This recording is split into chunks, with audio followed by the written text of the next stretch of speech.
Okay, good morning, everybody, and welcome to our English leadership slash entrepreneur class, or call, I'm sorry. And this is Karla Sandoval, and so excited to be able to be here with you guys this morning, especially because after good feedback that I've been getting from not every single one of you, but a lot of you. It's definitely a pleasure to be doing these calls with you guys. So anyhow, let's go ahead and get started. Welcome to everybody who's on the call. And for those of you who this is your first time, my name is Karla. We've been actually doing these call series now since September of last year, 2013. And it's been quite an exciting journey. And for those of us who have been on the call since then, as always, I want to take just a few minutes to do a recap of everything that we've been learning, just to get us present and remind us of what it is that we're doing here on these calls. And as you recall, the whole purpose of these calls is really to train and develop you on how to become not only leaders in your industry, in your company, in your family, in your community, but more importantly, to become a better human being. And in that process, therefore becoming an authentic leader in whatever it is that you're up to. And that's really my commitment with these calls is, if nothing else, is to just be able to give us better or more insight, I should say, as to what it is that our life is really all about. And in that, of course, making a difference for your family, economically, emotionally, spiritually, and all that stuff. So anyhow, as you recall, the first 6 weeks, 12 weeks of our calls, it was all around this whole concept of how to become a better human being. For things, Jim Rohn always would tell us, for things to change, you have to change. And for things to get better, you have to get better.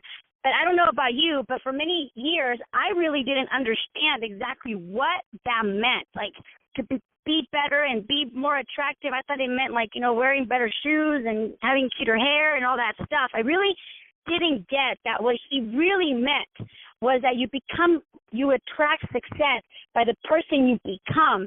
And if you become more attractive, meaning you're more pleasant to be with, you're more self-aware, so all that has a lot to do with the success that you have. And the first 12 weeks, we talked all about that, and it was all the concept of being conscious and having an awareness of yourself and what it is that you do, what it is that you say, and more importantly, to be self-reflective every single day on things that we did. And in that, therefore, you would be having a better awareness as to what things you could modify and what things you could improve on for your goals in life. And then the second series of it was all around leadership and how to become a better leader. We talked all about the 5 levels of leadership. And so for those of you who, that were on those calls, don't forget to continue to look at that and see how is it that you influence people around you, how is it that you influence and those different levels of influence that you have with those people in your life. And then lastly, we did a little quick series, 4-week series on manifestation, where we brought in the balance of your goal. We brought in the balance of your life to be able to have, your goals this year, 2014, in a powerful way. So I really, I know that you're probably wondering, gosh, Karla, why are you, recapping all this all the time? But it's really because I don't want you guys to forget and just apply the things that we're learning on a weekly basis, but to be adding to everything that you've been learning since the beginning. So that's really my commitment for recapping every morning, or every week, I should say. So anyhow, so let's go ahead and get started with now we're on this whole series of entrepreneurship, and what does it mean to be an entrepreneur, and what will it take for you to have certain things fall into place within your business. And thank you so much, everybody who, a couple of you guys send me texts, and I cannot tell you how much that means to me, giving me feedback on the 3 things the 3 internal conflicts that all entrepreneurs have within them, and this whole concept of, within you. If you were not on the call, please go back and listen to it. Ask the person who invited you to this call, or email me, text me, call me, and I'll make sure to email you the link to that call. Somebody said it was the best call I did all year. I'm like, oh, wow. So apparently it really sunk in with a lot of you guys. And that was this whole concept of how, as an entrepreneur, there are 3 internal conflicts that all of us have. And that is, we have within us this burning desire to be an entrepreneur, to have this vision, this dream, and to be able to create something, really from nothing. And as a result of that, we have this huge desire to conquer the world. And, you probably start your business with this huge oh, I'm going to, do this and do that. And that's really great because you definitely need that. However, that's not sufficient. And within that, a lot of people, if they get stuck in just the dreaming, that they're constantly, planning their goals and doing vision boards and all this stuff, which is really necessary. However, it's not sufficient. And then so you have this other personality. Well, the entrepreneur should have another personality, and that is the manager within you. And this is the person, that within you, that part of you, that likes order, that puts things, in place, that says, okay, this is how we're going to do it, puts structure, has a system, makes sure that, in our business, it would be like keeping gauges. It would be, making sure that you have some kind of system to follow up with your clients, etc.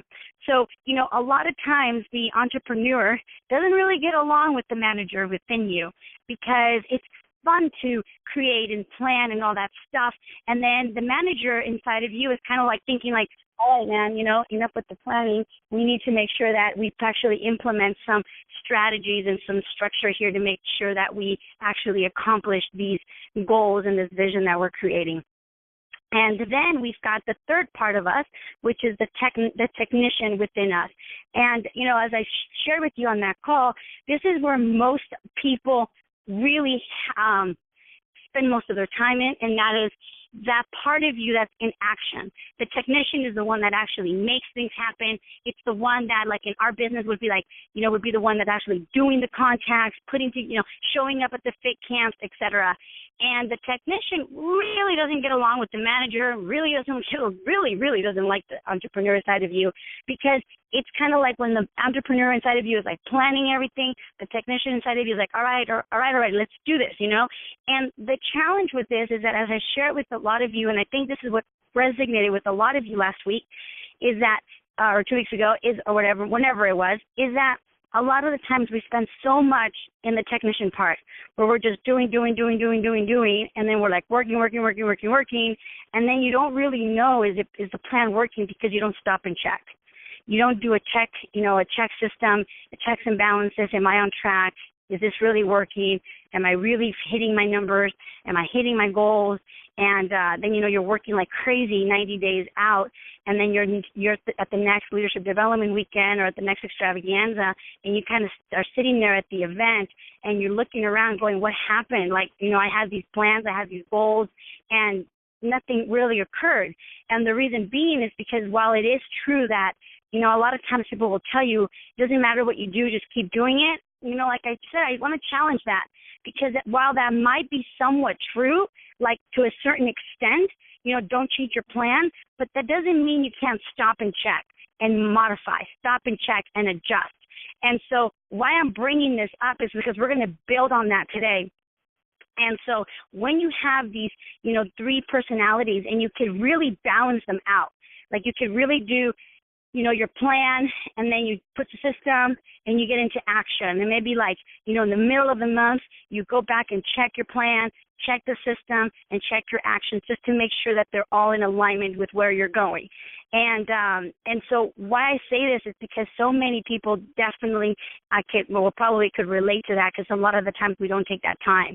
So let's go ahead and add to that concept this week. And that is, this week I really want to talk to you about something that's really, really important, and that is to most of the businesses that I have seen, and I'll give you some examples of this, and if you have experience, and that has been, well, you want to write this down, that for a business to be successful, while the owner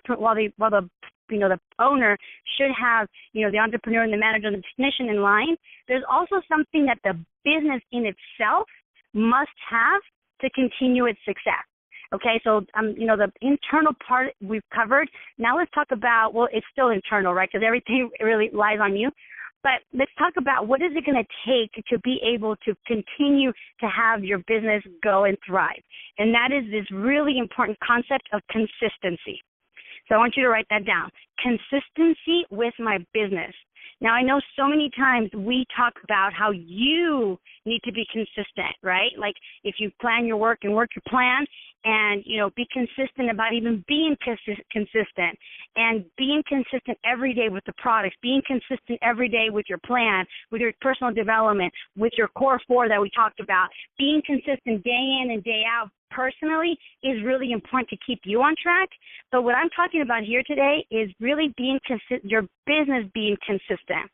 And here's the reason why.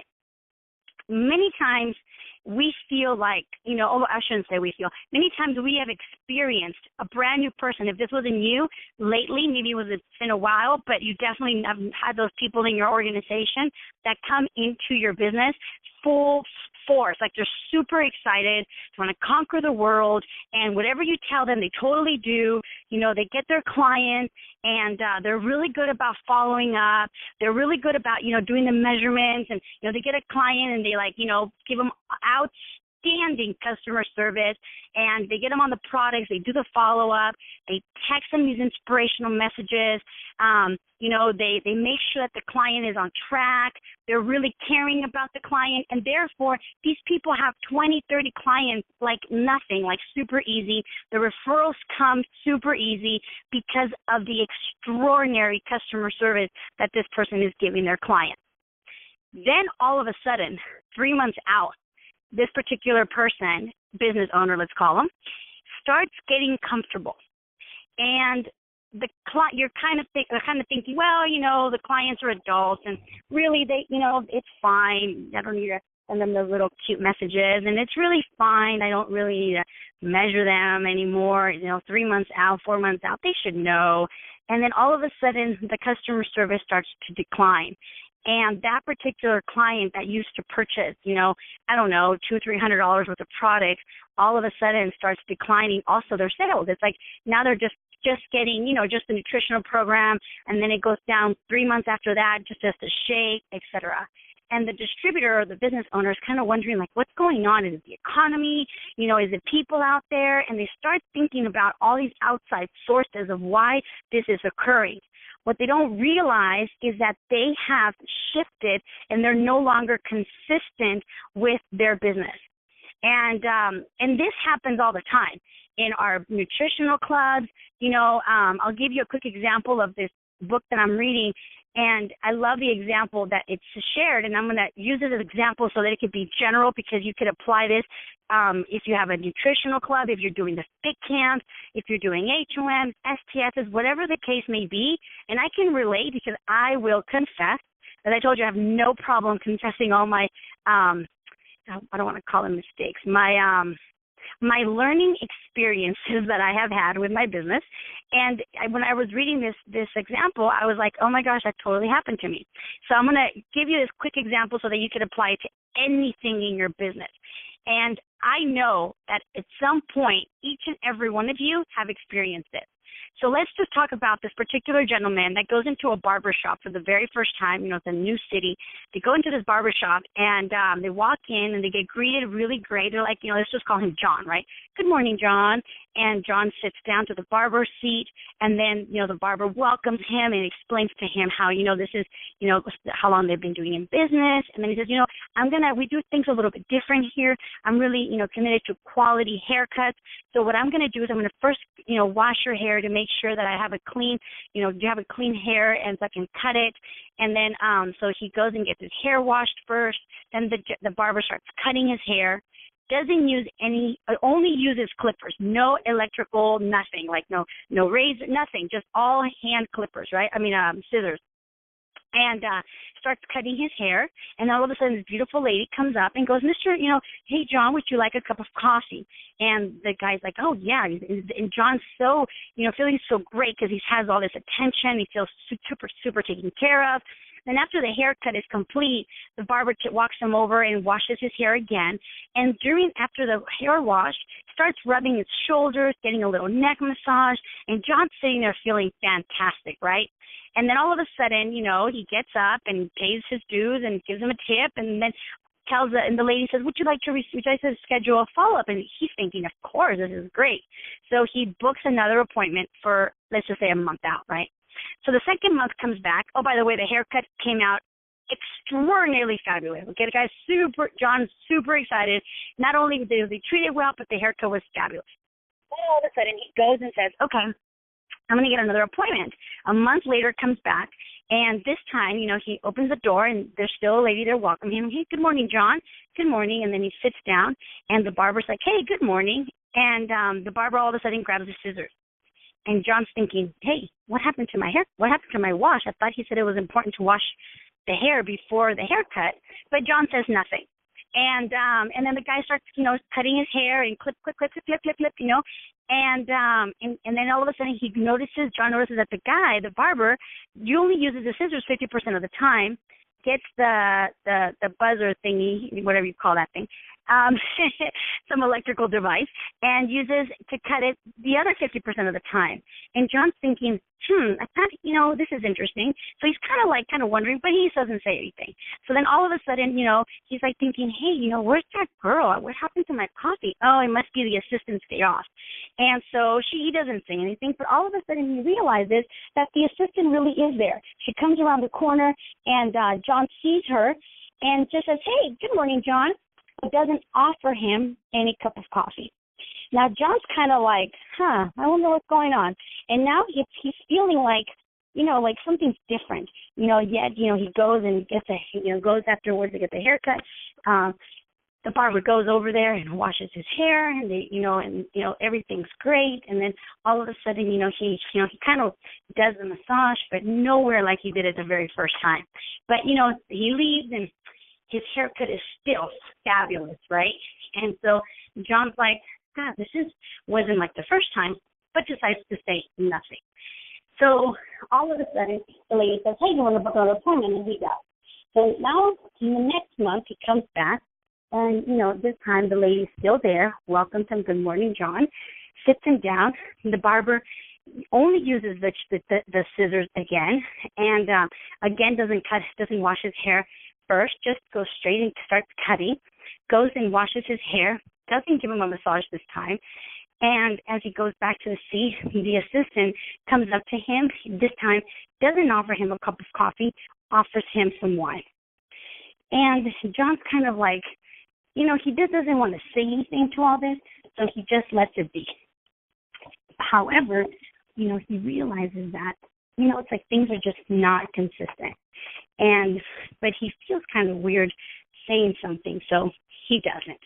And as he's walking out, the assistant's like, hey, John, do you want to book a follow-up appointment a month from now? And this time, John, although the haircut, the product of why he was there, is still fantastic, the only consistency was the product delivered, right, the service delivered. Yet John's like, no, you know what, and he makes up a lie. He says, I'm going to be out of town, and so really I think I just, I'll call when I get back to book an appointment, when clearly he knows that's not going to happen. And, he walks out and not feeling like really wanting to return. However, if you think about this, the haircut, the whole reason why he went is still consistent.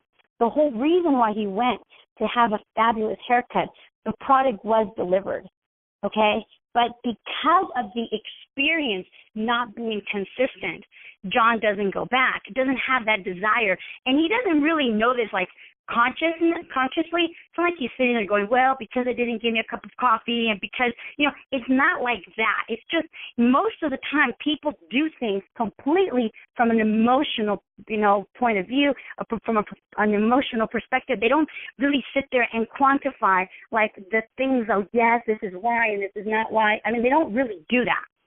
So, this is something that happens in businesses all the time. All the time, and that is, we're not, and I will completely include myself because I know I have been this way, that there's so many times where we're not consistent about how we do things.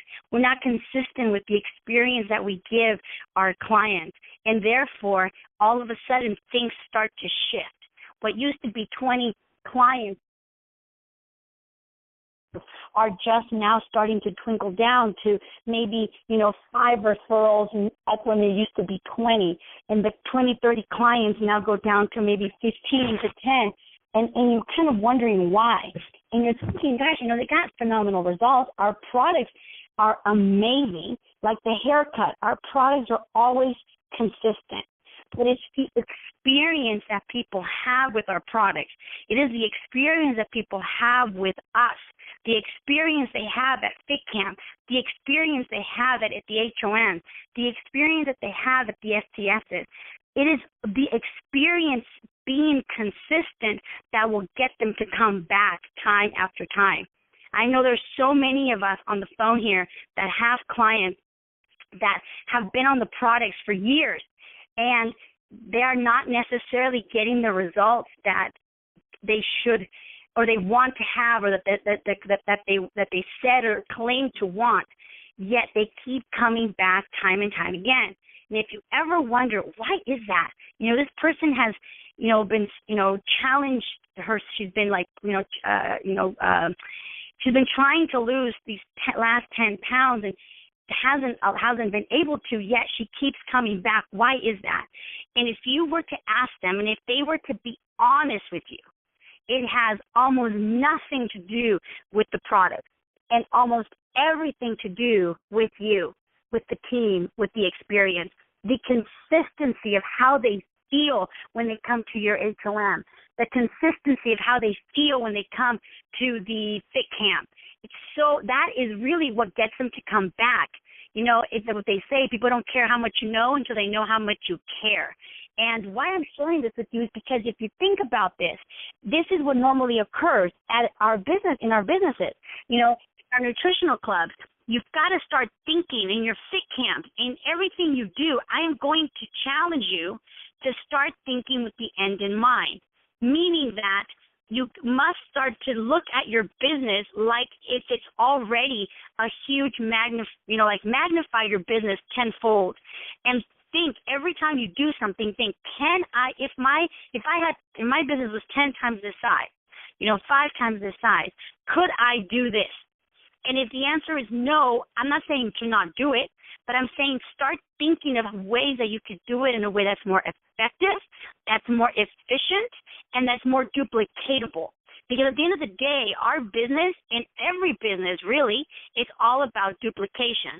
You think about when you go to a Subway, the reason why they're so successful is because they have a system that gets duplicated time and time and time again. If the owner is there, they can make you a fabulous sandwich. If the owner is not there, whoever is there could make you a fabulous sandwich, because they've got a way of doing things that does not rely on a person, but relies on a way or a system of doing things. So, for example, in your nutritional club, start thinking about how can you service your clients, the people that come in a way where if you are there or if you're not there, they'll still get a consistent experience. In your Fit Camps, think of a way that if you're there, if you're not there, people will still get a consistent experience. Now, of course, personalities play a role here, and that's like a factor that's not ever consistent, even within ourselves. Even though we try as hard as we possibly can to be consistent, many times things happen, and whatever the case may be, right? But the point is that the client can count on when they walk to your nutritional club, when they come to the HOM, when they come to the Fit Camps, when they come to the STSs. There are no questions as to, I wonder how it's going to be today. Because the moment they do that, and I'm confessing that this happened to me, one time this lady, I'll never forget her, and I thank her forever. She said she didn't want to come into the HOM. She came to drop something off, and I said, come in. She goes, no. I'm like, why? She's like, I don't know. Things are just different. And what she meant was, I no longer feel safe. I no longer feel things are consistent. It's like a huge, imagine you being married to somebody and like walking into your house and you don't know, gosh, is today he going to hug me or kiss me or punch me or love me or jump on me, whatever, yell at me or kiss me, whatever the case may be, right? Like, if you don't know, there's a lot of anxiety walking in, even if the products are great. Even if the shakes, the aloe, the tea, the Fit Camps, the exercises, even if those are great, if their experience is not consistent, people will go elsewhere. because most of the time it really doesn't have much to do with the product and has everything to do with the consistency that people experience. So, in last, just to finish up the call here, I'm gonna invite each and every one of you this week to look at what is it going to take for you to put things in place that will allow you to have your clients have a consistent experience with you and your business, and start to think, start modifying, start switching things. Always, always, always. At least I'm going to tell you one of my little secrets when I first started my business, and that is I would always think, how could I do this better? How could I do this different? What could I put in place so that people don't need me? What could I implement so people don't ask me this question again? Every time something would happen, this is all based on our first 12-week calls, and that is have consciousness. Be present as to what is happening around you, what are people asking you for, what are people questioning, and therefore put things in place so that those questions get answered and they don't constantly need your attention to be able to service those questions or to service those clients, et cetera. And because at the end of the day, you guys, at least I'm going to speak for myself, I think most of us do this business because we love it, of course, but also because we're looking to have a certain lifestyle.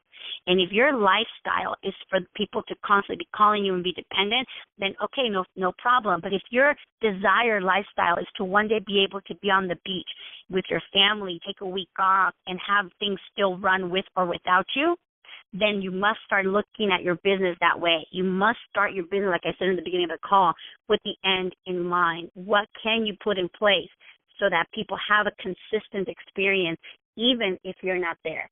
So the homework for this week is to take a look at that, look at what is it that you can implement, what is it that you can put in place, what is it that you could, start shifting, adjusting, adding, taking out, in other words, take a look at your business and start looking at what could you add to it, or what modifications could you put so that your business can start being more consistent with the experience that everybody has.